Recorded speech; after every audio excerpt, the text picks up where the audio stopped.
Hi, so today we're looking at data interpretation. So bar graph given below shows the sales of books. So basically sales are given. You can directly go to the question and answer. What is the ratio of total sales of branch B2 to the total sales of branch B4?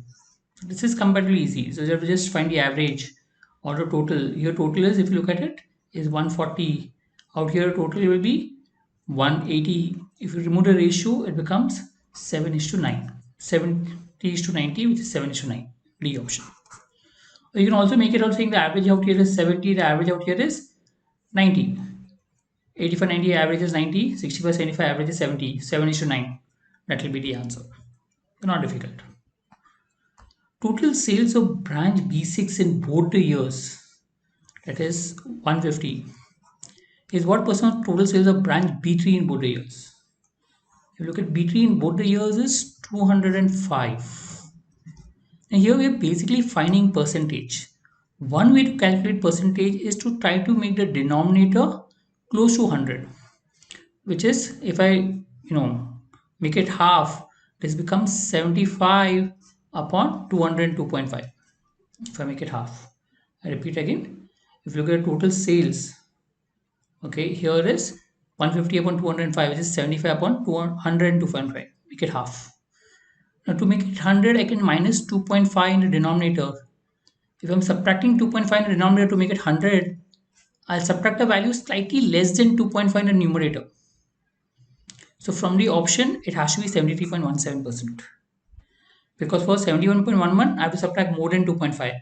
Look, here when you subtract the values in both the places, you have to subtract proportionate values.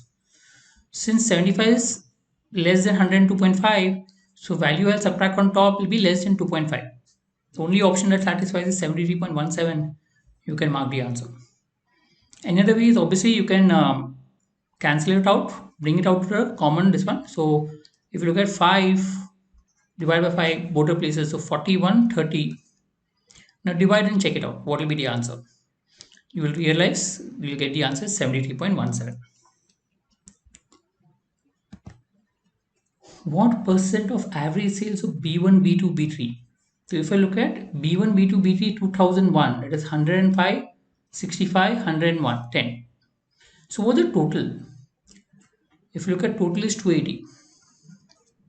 Is the average sales of B1, B3, B6. So if I look at B1, B3, B6 in 2000 is 80 plus 95 plus 70, 245.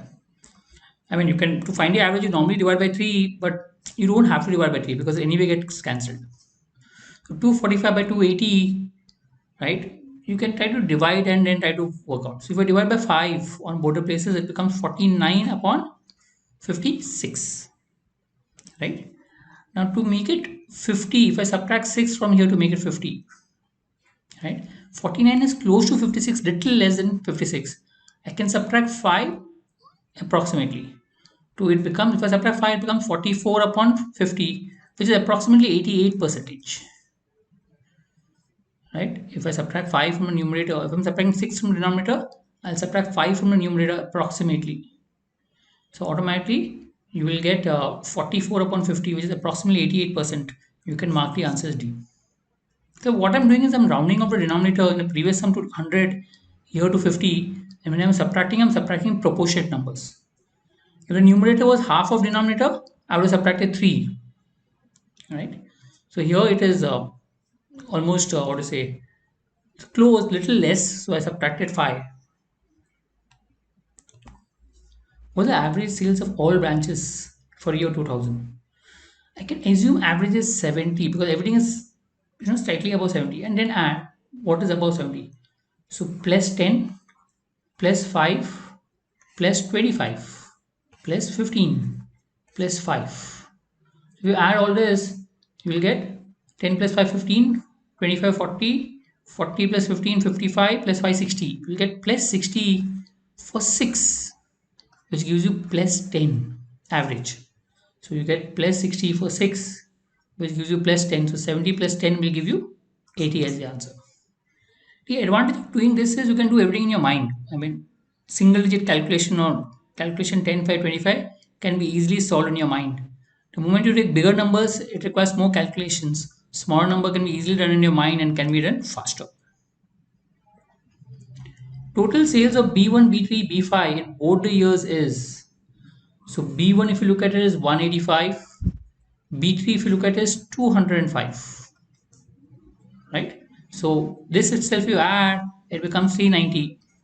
And then we have B5, when you add it becomes 170, so total becomes 560, D option.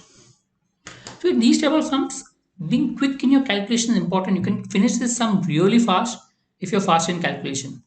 I agree these sums are really easy, but the difference between a person who normally cracks the exam and a person who does not is the speed at which you solve the sums. The faster you solve, the better you will be and the more you will score. That's how the speed based test works. Right? Thank you.